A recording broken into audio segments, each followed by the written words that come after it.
Welcome to Heartfelt with Julie Majarrison, a space for honest stories, tender truths, and soul-deep conversations. I'm your host, Julie Majarrison, and here we explore the questions that stir something real in us. Questions about joy, fear, healing, and the moments that shape who we are.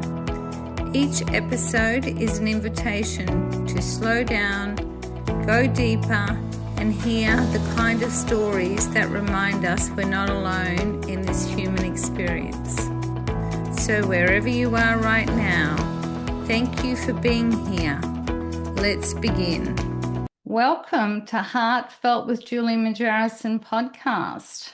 This is the first time I'm doing a one-on-one in the same room episode, and this is with Graeme. And Graeme has been an inspiration to me because I was blessed that I could help his wife in her last weeks of being on this earth plane, and I really got to know Graeme in that process. And I said to Graeme, when the time is right, contact me because I would love to hear your story.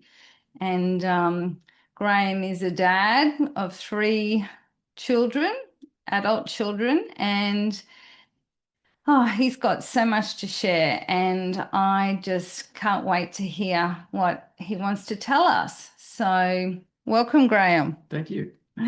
Graeme didn't know he was going to be on camera, so he thought it was just going to be audio. So the lighting could be a little bit better, but this is my first time doing it this way, so I'm sure it will be fine. So Graeme, would you like me to start with your questions, or would you like to share a little bit about yourself first? Oh, I'll start with a question. Start with a question. Graeme talks about he's very much been a drifter throughout his life. He is originally from New Zealand and then come to Australia. He has spent a lot of time in Darwin, and drifting around is the words he says. And I'm sure we'll find out more as he answers these questions and sees what else comes out. And he is actually an author, and there's another book on the go. Yeah, so I'm keen to know about that. Yeah, I'll get a publisher maybe this week or so. Very good. I just got rejected by one, but I expected to be rejected by them because I've got another author on the same topic, and I was pretty scathing of her in the book. So they probably don't like that. Okay, well, we might find out more about that. So what brings you joy, Graeme? Traveling. Yes, you've travelled lots, haven't you? Well, I drifted in my first years, but after I met Barb, it was more of a traveller because we were a little bit more organised. Barb wanted a bit more civilization in the travelling, so not a lot to start with, but yeah. Yeah. So we just travelled, and we've always travelled right up until the Christmas before she died. We were travelling. We had Christmas in France with the kids. So that was. Everyone travelled to France? All except my son, who couldn't afford it. Yeah. But the 2 girls and their daughters, kids, 4 kids. No, not all daughters. Yeah. Yeah. Oh, so beautiful. We had Christmas in supposedly the Christmas capital of the world in France. Us and about 1 million other people in the village. So was it snowing? No, it was just bloody cold. Lovely. Do you have a fear that you're aware of that could be holding you back? Strangely, yeah. Confidence in travelling. I've always been a very confident traveller, but I've only travelled by myself for work and always had Barb there as a backup ever since we got married. So it's always been the 2 of us one way or another. And now I've got to go and organise everything myself. And she was the organiser. I was the bag carrier and the driver. So now I'm just, a little bit of a I'm afraid I've lost confidence, but I'm not going to let it stop me. Yeah, Graeme plans to be travelling in May. When this becomes live, you'll be off. Hopefully, yeah. Yeah, so that'll be very exciting. I'm just tossing up at the moment whether to go. I'm going to France to see my daughter who's living there at the moment. I was going to go to Saudi and see my other daughter, but that's not a good idea right now. I don't even know if she'll be there when I get there, the way things are. Yeah. So, yeah, I'm tossing up whether to go direct to France or go via Hong Kong, Beijing, and Mongolia.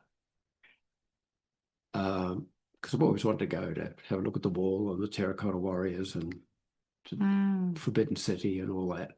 And Mongolia. I've always wanted to go to Mongolia. So I figured I can do that on the way. Yeah.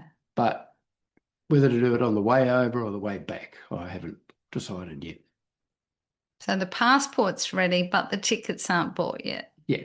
Oh, well, that's the main thing, as long as you've got your passport up to date. Yeah, it's not hard. Just go from here to Hong Kong and then a train to Beijing and a train to Ulaanbaatar. And... Well, see, I think you're already there. Well, hopefully. Have you ever had a life-changing moment that you'd like to share about? Meeting Barb, I suppose, that would be one. Yeah. So you met her? At a dance. Strangely enough, yes. Yeah. And her mother went into shock for 3 days and wouldn't talk to anyone. But that was, yeah. Yeah. It took years to recover from that. Well, it must have been too bad, hey? How long were you married for? We were together just short of 56 years. Wow. Married 55, just short of 55, yeah. As old as me. Yeah. Has there been a moment that you wish you could freeze in time? Oh, that was an interesting one.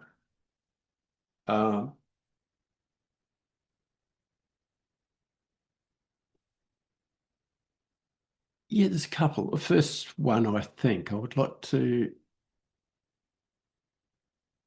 when we went to Greece, I was lucky enough to get a Churchill Fellowship.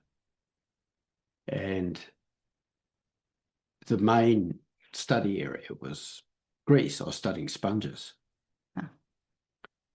And Kalymnos in Greece is the capital of the sponge world. Okay. And as luck would have it, Darwin is full of Kalymnians. It's the second, might be the first, the biggest population of Kalymnians outside. Well, the biggest population, including Kalymnos. It's very strange, actually. Every taxi driver in Kalymnos got his license in Darwin. True. Yeah. Most of them have got relatives in Darwin. A lot of them have lived there. They come and go. There's a little Darwin section of town. There's the Darwin Cafe and the Nhulunbuy Cafe and the Gove. There's all, yeah, it was almost like home. So I asked a few people in Darwin about Kalymnos, and they organised with their rallies to put us up, and that was a lovely time, and I think I'd quite like to freeze that. That was just before Barb got diagnosed with cancer, or before it hit her. Yeah, it was only about 3 months after that, I was invited back to Tunisia to go and talk to people there. And I was away and I thought something was wrong. And sure enough, got back and she was in big trouble. She didn't tell me. Till you got back? Yeah. But yeah, so that time in Kalymnos, I think. And I think a couple of others, which is Christmas in 2024 with the kids in France. Yeah. And yeah, maybe that a month or two before she went, we got an ambulance, wished, and went to the... I'm getting goose pimples because I got to see the photo. Yeah. Yeah. Went to the Jesus Christ Superstar in Brisbane. And she was so happy, and that's I'd freeze that. But yeah, she was not at all well then, but even so. Yeah. She loved it, didn't she? It meant so much to her. Did. She never expected to get there, and she always wanted to get there. Yeah, yeah. I remember talking to her about that and her playing the music. Yeah. Yeah, beautiful. Do you have a trigger that you're aware of that you'd like to share about? Answering these questions. Well, you're coping pretty well. There's a lot of them, but triggers by nature, they tend to sneak up on you. And, just around the house, there's lots and go, oh, yeah, that was. And one that I wasn't expecting was going for a drive. Okay. And one day I just thought, it's a couple of months after she went, and I thought, I'm going to get out of the place and go for a drive. I'm just going to go up into the hills. And I got over there and found myself getting really down. And then I realised we used to just say, we'll go for a drive, and went for drives around there, and just didn't seem right being there without her. And that was an interesting trigger. But generally, there's triggers around the house, and if I go into something new and this is the first time without her, that's a bit of a trigger. It's probably like everyone else. I'm not. No, but this is about you. Yeah. But triggers are. Yeah. Yeah. Yeah, I think they're happening a bit lately. Yeah. Well, 7 months now. I just thought it might be slackening off, but I suppose it is. I don't know. I wondered how long it was. Yeah, 7 months. If a genie jumped out of the bottle and granted you one wish, what would that be? Well, that's easy. I want Barb back healthy. Yeah. Never having had this bloody horrible disease. Yeah. Have her back healthy so we could happily keep growing all together. Yeah. Yeah. There was so much that we hadn't done. We'd done lots while she was sick. When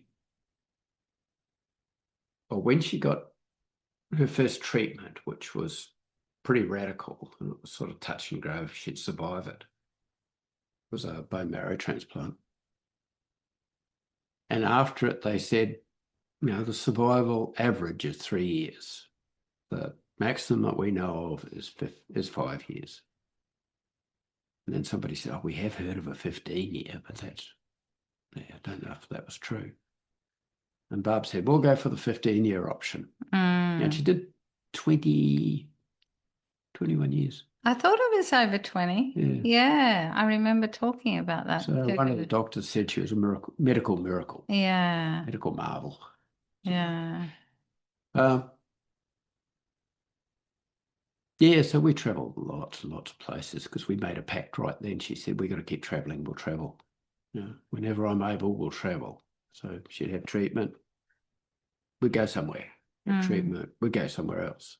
And so we managed to get in Canada, past the US, New York. She always wanted to go to New York. God, it's a dump. Tahiti, Vanuatu, Scotland, England a couple of times, France several times. We managed to get hold of a canal boat in France and down to Spain and Gibraltar, and then Hungary, Austria, Slovakia, Czechia. Goodness. Germany. No, we much on my list. We got around. So yeah. But that was. Yeah, that was your wish for the genie. Yeah. Has there been something that you've never said out loud that you wish someone would ask you about? I was thinking about that. Did anything come to? No. Well, maybe it's okay then. I'm just a loudmouth, to say. You think you're pretty open? I think so. Yeah. I know there's things I wish people had said to me, but I suppose it's not asked me. I regret saying to my mother, what happened? Because there's so many mysteries there. Yeah. She was a closed shop, and we've always said, wonder what happened with that. So, yeah, that's a regret, but it's a regret that I didn't say something to somebody rather than the other way around. Yeah. Yeah. Okay, so you never got the answers from your mum? No. She was secretive. Mm. But she wouldn't even tell us her birthday. We Wow. had to eventually find out. And I don't know if anybody ever knew when her wedding anniversary was. She was just wouldn't open up. Never meant. My dad died when I was 5, and she never mentioned him. And she never went to his funeral and never mentioned him again. You know, whenever I asked, she'd get all, no. So you knew it was a taboo subject? Yeah, when I was little, I kept asking, but didn't get anywhere. Mm. Yeah, I think I gave up in the end. Mm. Has there been a moment when you've really, truly felt seen?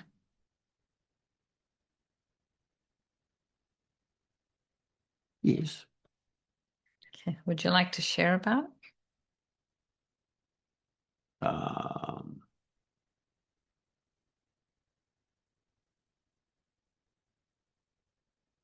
When I was teaching on Aboriginal communities, Mm. You get seen by the people you're teaching. They're really good at seeing. You don't get seen by the uni you're teaching for until you get into a fight with them, and then you get seen. There's a few of those. Book signings is probably the most. That's really, people actually listen to you. They want to hear what you got to say. Yeah. So would you like to talk a little bit about your books, since we've talked about it now? Well, what do you write about? History. History? So far.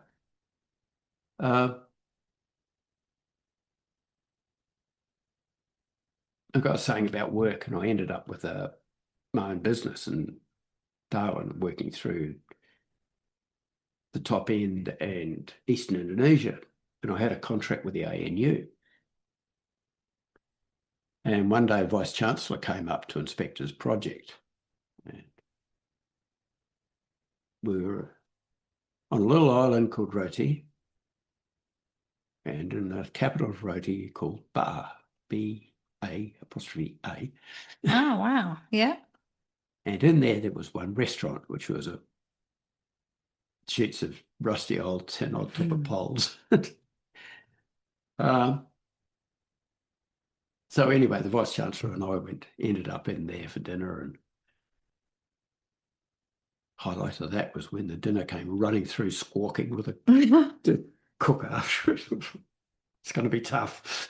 But I told them about this thing I'd found in Arnhem Land, which nobody knew what it was. And I asked the elders, what is it? And they said, we don't know. Can you tell us? Find out. And it was a huge stone circular wall. Oh. And I investigated a little bit. Excuse me. And it was a pond. It was this circular wall, 40 metres across, almost perfect circle. And it was all lined with clay to hold water, which was quite interesting because it was in the middle of the bay and underwater 90% of the time. It only came out at spring tides. So nobody knew what it was. They said fish trap. I said, no, never catch a fish. Yeah, no, never caught a fish out there. So I told him about it, and he got intrigued and said, come to the PhD with us and find out. Wow. So you don't get offers like that from the ANU very often, or any uni for that matter. So I did. And it took me 10 years. I was working and studying and traveling. So should I be calling you doctor?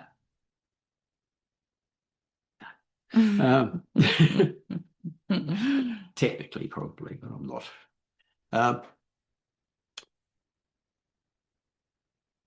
Yeah, it was fun. So I travelled right through the Moluccan Islands, the Old Spice Islands, all the really interesting and some very, very remote places, and right through Arnhem Land, and asking questions and sitting in the dust and talking to people and wandering remote museums. And it was a real quandary until actually an Indonesian bloke I was with. I wasn't with him when he found it. He went out to this island and found one in the mangroves, similar to, almost the same as what I had in Arnhem Land. Wow. And the locals there knew what it was.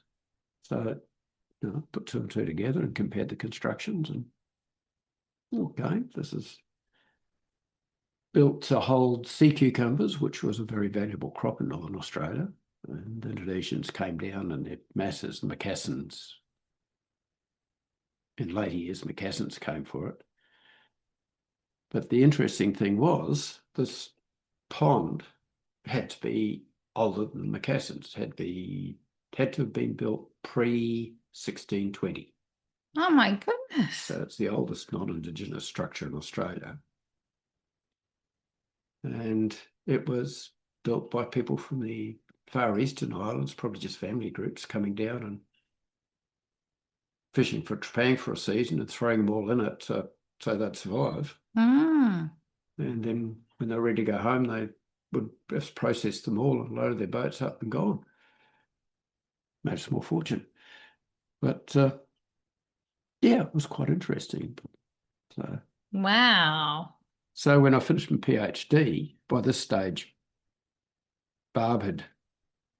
we were living in New Zealand because Barb couldn't stand the heat in Darwin anymore, and she wanted to be close to her family.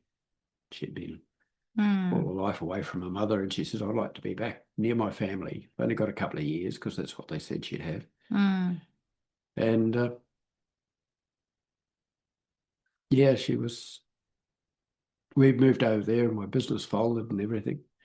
I didn't know what to do, and the uni staff said, you've got to write a book about what happened, because lots of strange things happened in my travels. Got stood up against a stone wall by people with balaclavas and big guns. Oh, goodness. They turned out to be police from Jakarta. But that was interesting. Yeah. So I wrote the book, eventually got a publisher, and it did very well. And you can still get it? Oh, yeah. It's called Okay. Under the Banyan Tree by Graeme Dobson, published by Boolarong Press, Brisbane. Very good. The links below will have all the details. So, yeah, that I just came to writing that. I started writing in New Zealand. I tried to pick up my business, but I couldn't over there. My expertise was in tropical aquaculture, and New Zealand's definitely not tropical.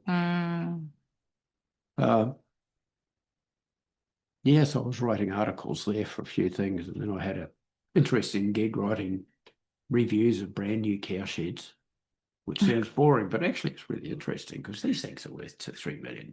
Wow. They're really high tech. Cow sheds. Yeah. So we're used to like them eating grass outside, but this is... No, this is milking. Oh, milking I think the idea parts. was supposed to be. Yeah. Okay. They put through 500-600 cows in a couple of hours. It's wow. amazing. Twice a day. Some only do it once a day, but most are twice a day. But it's got to the point now where it's so computerized, they just hire backpackers to put the cups on. Everything else is automated. The cups come off automatically. And you did reviews? Yeah. Wow. You've got so many things in your little tool bag, haven't you? Well, done a lot. Had a lot of jobs. Yeah, yeah. But that went, we left New Zealand, so that folded. Came back here, but we had to leave and come back here because they had no more treatment for Barb. They just said go back to Australia. So we packed them and came back, and the PA said, yes, come on in, we can fix you up. And that was 10 years ago, so we got another 10 years out of it. Yeah. It was worth coming back. Yeah. To be quite honest, I didn't like New Zealand. It's too cold. And as well as that, I did trying to get into the aquaculture scene, and just looking at it, and I got told by the Australian, go home.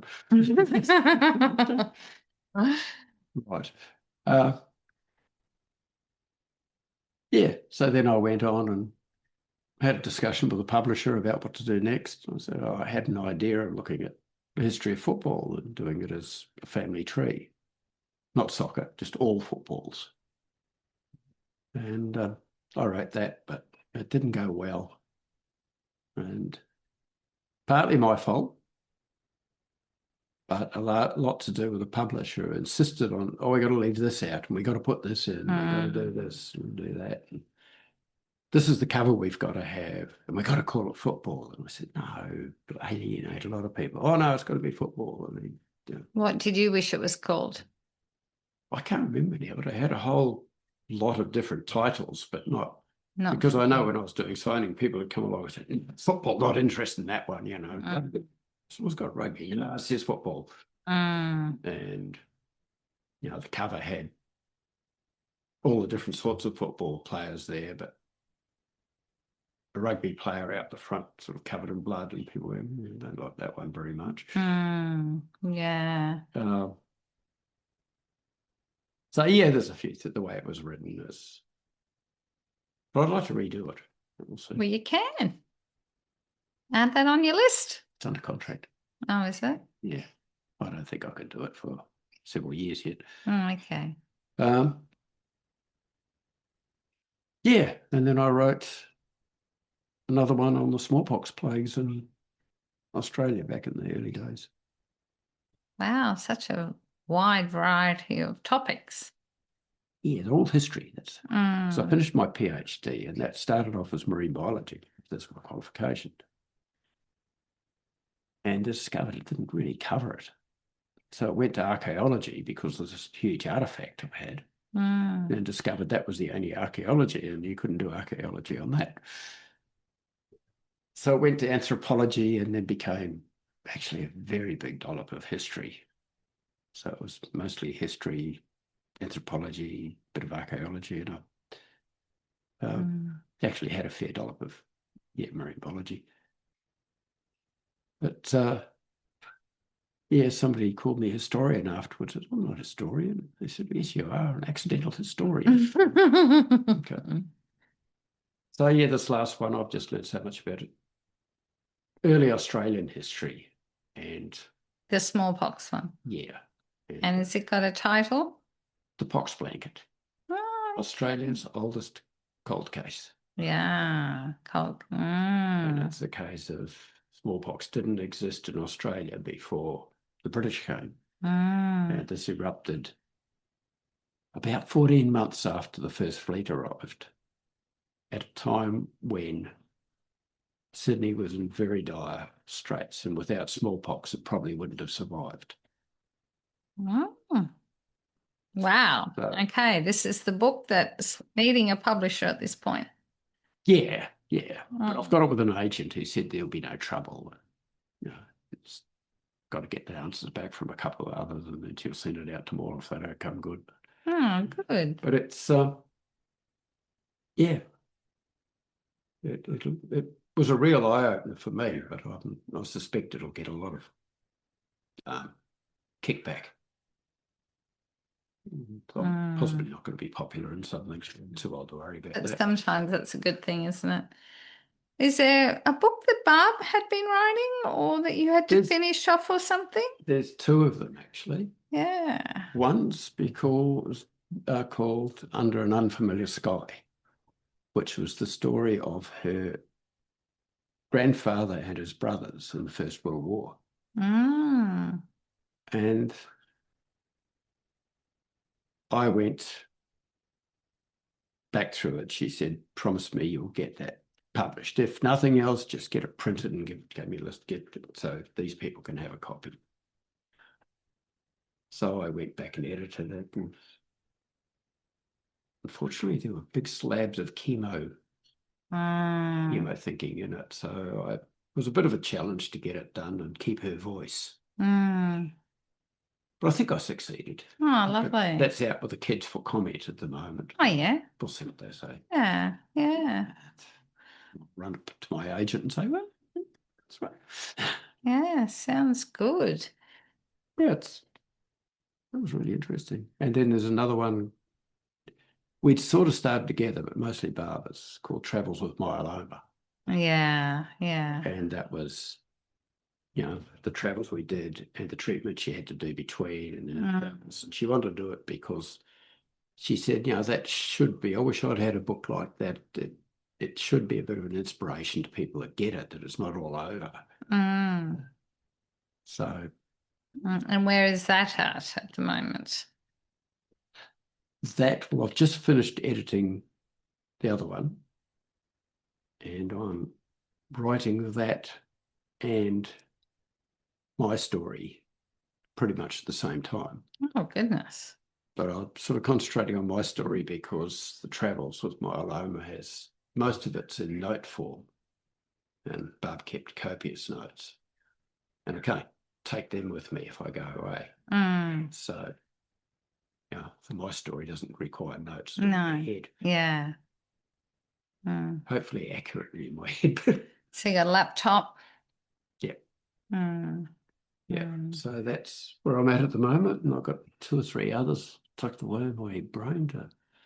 I've got too many. Oh no, I don't think too many's. Yeah. If you could send a message back to your younger self, a message and not advice, what would that be?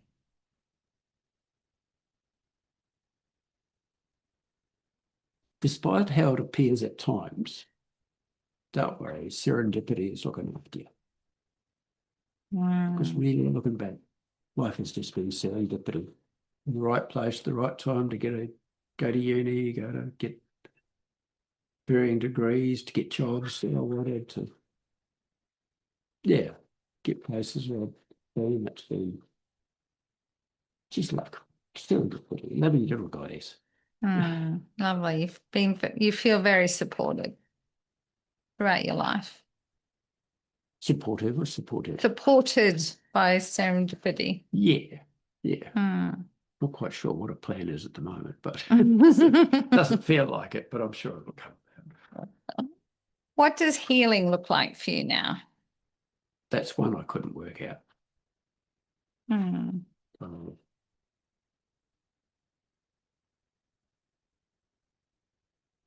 Yeah, I couldn't see that one. I couldn't see what healing would be. Yeah. I often say when the answer doesn't drop, there's just a big question mark over it. So, and that's okay. It's just, I'm going with the flow, rolling with it, and whatever happens, happens. Yeah. But, I have a fortunate ability to sit back and observe myself. And it's quite interesting watching the process. Doesn't help a lot, but it's quite interesting. I even thought of doing a few units of psychology to try and understand it. But nah. I think your list is pretty full. I've spent too much of my life at school and uni. Interestingly enough, I hated school. When I was at high school, the one thing I wanted to do was woodwork, and they wouldn't let me. They put me into the professional stream because they, you do this test beforehand and have your score. I didn't know. I just scored low on you. They said, "No, you've got to do Latin and French and all of that." I said, "I won't do that. I want to do woodwork and metalworking." Because I've always loved to look at woodwork. And no, big argument. And one time that Mum came and supported me at school was then she came in and said something, and they came to an agreement and said, "Well, look, after 6 weeks, if you don't like what you're doing, you can change." Which is all very well. 6 weeks came round. I want to change. No, too late. God. So we ended up, doing 2 years of French and Latin, and it all went one ear and out the other. I wish I'd done more French, but it was wasted time. And I just mucked about at school. Mum said, "Oh, look, if you pass your final exams, go to uni." So, of course, I didn't pass them. I didn't want to get out of there. And I went and tried to get an apprenticeship, but nobody had touched me because I hadn't done any of the subjects at school. I hadn't done woodwork at school. So I went travelling instead. And that was serendipity. So when did uni start? How old were you then? About 35. So you still got to have to do that uni? Well, it was just, I'd never even thought about it until actually there's a lady I was working with, and she was doing social work at the TAFE, which all there was in Darwin at that time. And she was the one that suggested I should go and do something, get out of what I was doing. And yeah, I discovered I really enjoyed it. I enjoyed learning, which I'd never done before.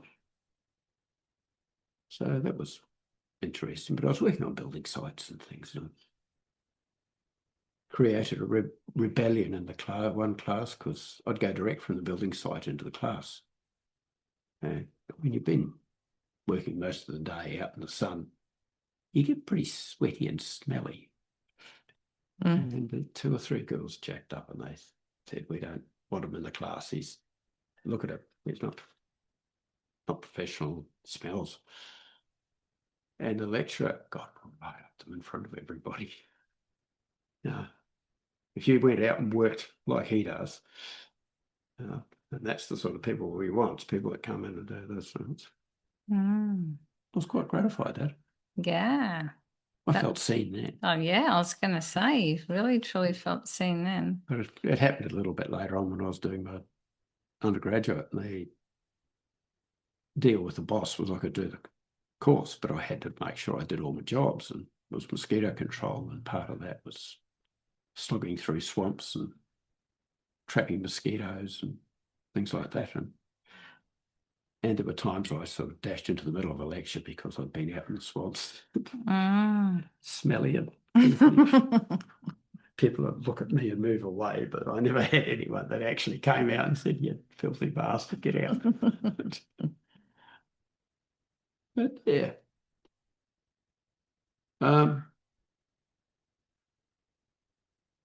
Yeah, that was pretty much it. My life as a drifter and a traveller. As I said, I started off, family moved while Mum was in the hospital having me. Fortunately, they came back for me. But and then, we moved when I was 7, I think, and then kept moving. I don't know how many houses we lived in because Mum didn't have it easy. She was housekeeping and moving money. And then home left me at 14. We ended up being shunted between brother and a few places where Mum was housekeeping, which didn't last because I was probably a horrible kid. And got out of it as soon as I could. And began drifting. Yeah. Drifting horribly. I remember I got drunk in Darwin one day, and I woke up in the morning and I was 100 k's south of Darwin. What the hell am I doing here? I just got out in the road and hitched. So I thought about it and just kept going. I think I ended up in Sydney that time. Wow. Well, thank you very much for your time. You're welcome. And I will have all the details. Sorry about blithering on. No, don't be. It's beautiful to hear. And I hope it all sounds fine because, like I said, this is the first time we've done it like this. And I will have all of Graeme's titles and links in the comments below if you want to find out more about his books. Are you on Facebook or anything? Go there. Did Barb used to do that? No. She said, "You've got to be on Facebook." All right, go on Facebook. You've got to put something on it. Don't want to get all these silly people making comments and things. I don't want to know them. God, there's rallies I don't even know and things. I don't think there's any point having the link below. I have got a web page. Oh, wow. Well, we'll have the website details below. It's all right. I will get that. Oh, he's getting something out. He's giving me a card. A bent and buggered card. Beauty. All the details. Author and scientist. Wow. That's, Well, marine biologist. yeah. Churchill Fellow, freelance writer, historian, traveller, and occasional adventurer. Occasional. Funny. Occasional. Well, that might It change. seems like I got to sit Mm. a large crocodile. A large crocodile. Mm. Wow. Why did you sit on a crocodile? I was a student at the uni and we were working with fisheries to doing a fish count. And they netted off two parts of the river. So we had a bit and put a trap in and cleared the crocodiles out, theoretically. But then we put other nets down and count the fish you catch. And we put a net down and caught this, it was about 3.5 metre croc. And hauled it in and it was jaws were all tangled in the net. So Which is probably a good thing. Well, yes. But to keep a croc quiet, you cover its eyes. And the only thing we had to cover its eyes was an aluminium tray thing that they used to measure. So sort of a half tube. So I put that over it and I sat on top of the croc and held that down. I'm not sure how I got volunteer, but so everybody else sort of worked away and got the net. Yeah. Clear. And then it was sort of a 1, 2, 3. I jumped off and they flipped it in. Wow. And you lived to tell the tale. Yeah. Yeah. Thank you, Graeme. Right. Thank you very much. Thank you for sharing this moment with us. I hope something in this conversation stays with you. And if something opened up in you, feel free to share it with someone who needs to see it too. And if you'd like to continue the journey with us, be sure to subscribe and stay connected.